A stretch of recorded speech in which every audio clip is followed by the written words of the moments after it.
Joined in the studio by Adrian Adams, one of the longest standing veterans on the Team USA bobsled team. You've actually had an opportunity to go to China, and I don't think this is something many people know, that there was a test event a couple months ago in Beijing. You went out with Team USA, so you've been to Beijing, you've done the test event. Tell us a bit about that. What was your experience like going to China? How was China's bobsled track compared to other places that you've been in the world? Man, China's bobsled track was just like no other.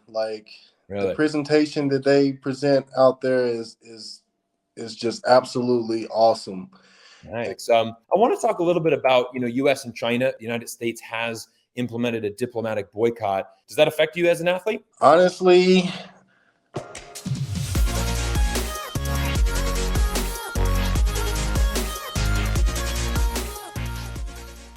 everybody, I want to welcome you to a very special YouTube video today, and I'm joined in the studio by Adrian Adams, a fellow American who is getting ready and training for Beijing 2022 Winter Olympics. Now, Adrian is an outstanding athlete on America's Olympic bobsled team, and he is a 6-time national team member and a 3-time world championship competitor, and one of the longest standing veterans on the Team USA bobsled team.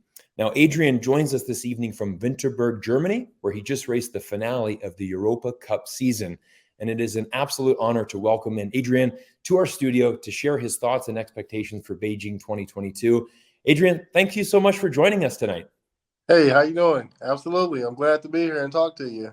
That is fantastic. Thank you so much. And, I've been following your journey on Instagram and, obviously Team USA. I mean, we're just a few weeks away from the Winter Olympics, so really exciting. And thanks for taking time out of your busy schedule. I know you guys have, it's just a few weeks away. I can imagine just every day is packed. So, I want to start off my first question, Adrian. I know your background. You started off as an outstanding football player, playing American football. You excelled in high school. You played at the collegiate level.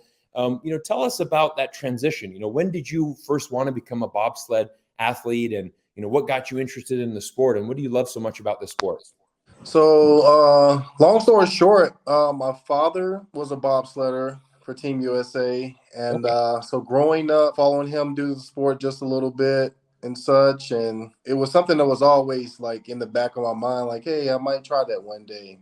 Okay. But my dream initially was to play football, and like you said, I played, 2-time state champion in high school, played the collegiate level a little bit, North Carolina A&T, a little bit in the junior college level. And then I ended up playing a little bit of arena football, and I had some CFL opportunities. Oh, nice. And once that kind of came to a close, or just kind of seemed like it was kind of fizzling out. Yeah. And I was just training and still working a little bit. And my dad brought up one day, he was like, man, he's like, just picking with me. He's like, I know you're not done being an athlete, and I know you still want to do something. And he was like, why don't you go out and try out for the team? I was like, what team? He's like, why don't you go try out for the U.S. bobsled team? Nice. And I thought about it, and I was like, maybe. Yeah. And then it just hit me one day. I was like, I'm gonna go to a combine. And so Awesome. with him, having a passion in the sport, and my now coaches, some of the guys he slid with back then, they were all a part of the team and teammates with one another back then. He hit up Brian Scheimer and was like, hey man, I'm gonna send my son Adrian out there to see what he can do, see if he got what it takes. That's awesome. And did a combine. I impressed, and they were happy to invite me to furthermore testing and such, and here we are. That's amazing. Well, I'm sure it's been awesome to have your dad as a mentor. I'm sure he's taught you a lot about the sport and mentored you along. I'm sure he's super proud of his son, following in his steps, right? That's awesome. Yeah. What's the biggest thing from being a football player? What is the biggest skill set that helps you now as a bobsledder?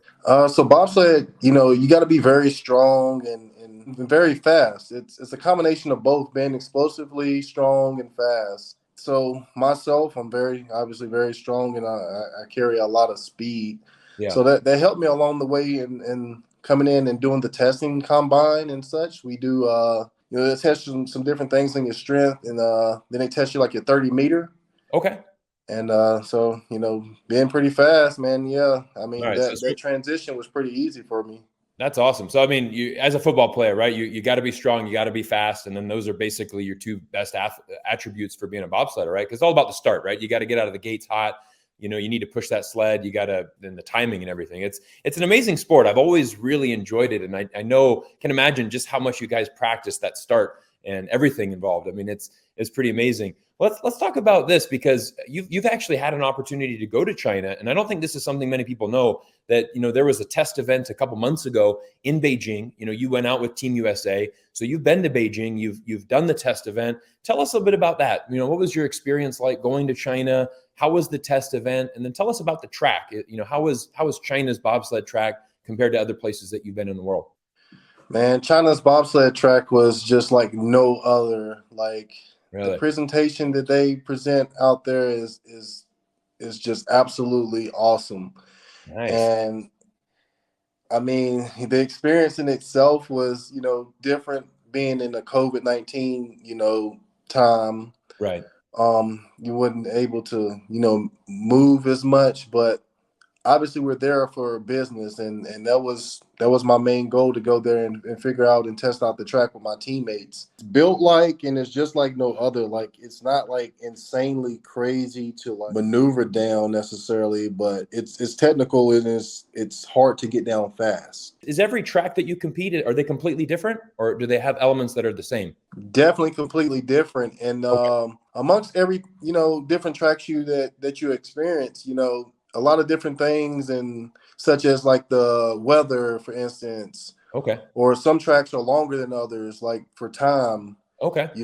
It's a lot of different variables from track to track, and then the weather makes a difference as well. Which your times are going to be that day, and how fast you'll be getting down the track. That's a big challenge. I mean, do you guys normally get there like a week before, and then you're testing every day on that track? So, like I said, with the test event, they have that. And so while we were there what, like 3 weeks roughly. So you taking like 3 and 4 runs a day. And like you said, you taking notes, and it's brakeman feedback to the pilots. And, you're talking amongst the pilots and the brakemen and the coaches. And it's a lot of work. It takes a lot of thinking and brain power. Like, I can imagine. It's not just go over there and just have like a lollygag and have fun type of thing. Yeah, I can imagine. It's strictly business. You're both 2-man and 4-man, is that right? So I do 2-man and 4-man. Which one's harder? I say they both have their own difficulties and challenges. Myself, 2-man's cool, but 4-man is the big event. That's more of the whole team aspect of, pushing together. You're not relying on just yourself and like the pilot and 2-man. Right. And the 4-man, you got four guys that are helping propel that sled, and you getting in there and working together as a team. That's what I like, because I come from team sports. I play, football, and baseball also is my background as well. And I'm just used to that whole team concept. So for sure, like you said, that was an easy transition for me in that regard as well. So when you qualify, are you going to be doing both at the Olympics, or would you just be on the 4-man, or what would you be? So that's that. And as you know, like, it's just a lot of things that are determined from the committee and the coaches. My chances are good to be selected. Okay. If you look at my resume, that's what it is. For sure. Yeah. Look, it's stacked. How many bobsledders are we looking at that will be on Team USA? So right now we're looking to qualify possibly 3 pilots for 2-man. Okay. And 4-man, only two sleds. So it'd be roughly, like, I want to say 7 to 8 brakemen. Okay. So like you said, for me, say even if I was selected as an alternate, like, we know the pool is deep, and that would be an honor just to be selected and as an alternate. And man, the way things are going, man, nobody knows what's gonna be. China has a very strict COVID policy. Now, you guys were coming in as athletes. I'm assuming you didn't have to quarantine or anything, but you were pretty much limited to just that bubble, probably the Olympic bubble.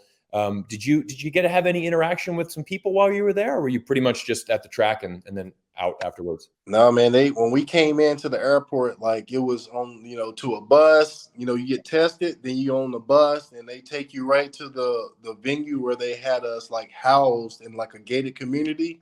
Okay. And like, it was no leaving in or out. It was no moving. And so every day we were tested, daily. Okay. But again, we were in a secure bubble to where you couldn't maneuver. I guess one advantage to that would be that you're just super focused, right? There's no distractions. You're there. Absolutely. Yeah, it is nothing to do. Go compete and then get out. So I think that'll be pretty much what we're going to expect for the athletes. Going to the Olympics. I want to talk a little bit about U.S. and China. The United States has implemented a diplomatic boycott. Does that affect you as an athlete? Honestly, I'm the type of person where it's touchy and you feel for people in the situation, but at the same time, it's only me being able to control what I can control. Right. And things of that nature I can't control. Right. And, I'm sympathetic, obviously, to it, but it's nothing that I can possibly do and can control. All I can do is go out and, compete and represent my country to the best of my abilities. Yeah, no, that's a good answer. I mean, that's why I want to, kind of share your stories and Team USA is, there at the end of the day, we have these amazing athletes from around the world. Everyone's going to be meeting in Beijing. There's still some amazing stories that need to be told. And, yours is, one of the ones that really piqued my interest. So I'm really happy to have you on to share that insight. And thanks. Let's talk about a little bit more the Olympic movement. I mean, what do you think is the most important element of this entire Olympic movement, from your perspective as an athlete? I mean, the Olympic movement is awesome, to compete against other countries and nations all around the world. And bobsled specifically, we're like one big family, honestly. Most people don't know that, Yeah. I got a lot of good friends from, different nations, and it's cool in a sense. It's not just my teammates and such. We're competing hard and going for medals. Right. But again, you develop a good friendship base amongst all the other nations as well. So it's a friendship, but then when it's time to, compete, then it's, well, I'm against you now. Yeah, no doubt. I bet I think that's a really important element though, because I think you, as an athlete, you can, let's say that you go out and you do your personal best, but then you say, look, that was the best race I could possibly do. And then let's say another competitor beats you. I mean, you're probably just thinking, wow, hats off. Like, you did a great job and you're all friends. And I mean, absolutely. Right. You respect the game, right? And you respect people achieving great things. And it's just always amazing. That's what I love about Olympics. I'm a sportsman myself. I'm a professional golfer background, so I love watching all Olympic stories and any sporting. So I can always appreciate a good a great moment like this. And I got one final question for you. I'm wearing my Ryder Cup golf shirt today. Red, white, it's a and nice blue. shirt too, man. Yeah, thank you, Team USA. Let's go. Yes, what's sir. it gonna feel like to you, to wear the red, white, and blue and, walk through that Beijing National Olympic Stadium, behind the USA flag and representing your country? What's that moment going to be like to you? Man, that would mean the world to me, man. Honestly, that's something that I've dreamed about and saw in my dream. That'd be a dream come true. And absolutely, that's just something that's very almost indescribable. The feeling to walk out, you represent your country to the fullest on the highest stage possible, man. That would be incredible, and absolutely, it would be truly an honor. And I know Team USA is, I don't think a lot of people understand this. It's so hard to qualify for Team USA because our talent depth is so deep. So just to get on the team is an honor because USA has so many outstanding athletes. So I know you've had a really good season and really strong results, and really excited for you in this opportunity. One more question. What's one thing that you want the world to know about bobsledding? Your sport that you love so much. Man, bobsledding is an incredible sport, man. I'm truly grateful and thankful to be able to have had these experiences over the years and still currently, man. It's again an incredible sport, and you travel the world and you competing and representing your country, and man, like I said, the community of bobsled is a one big family, and outside of just your team and your teammates and all the grind in and out 365 days, a year that you spend together training for one specific moment, at the games. Yeah. And it's awesome, man. And if I could, I do at this, at the present moment, I try to, recruit others and get people involved in the sport and, fantastic. Let them know it's how incredible it is, and they go out and push hard with your team and represent your nation, man. It's just an incredible feeling.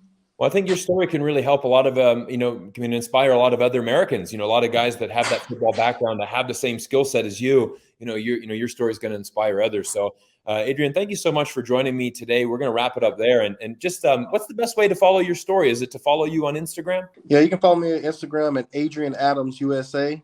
Okay.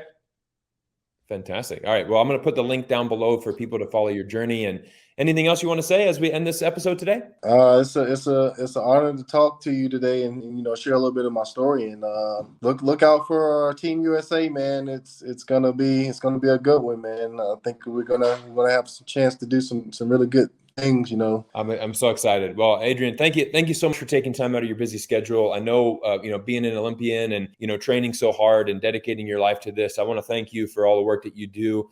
Representing our country. Go over there. Do a great job. We're going to be rooting for you, and I'm glad we can get this video out so more people can hear about your story. And everybody, if this is your first video that you've seen on the channel, I invite you to hit that subscribe button down below and follow along as we're going to be sharing you more athlete journeys and more insights into Beijing 2022. My name's Cyrus Jansen. Thank you all for watching this video. We'll see you guys in the next.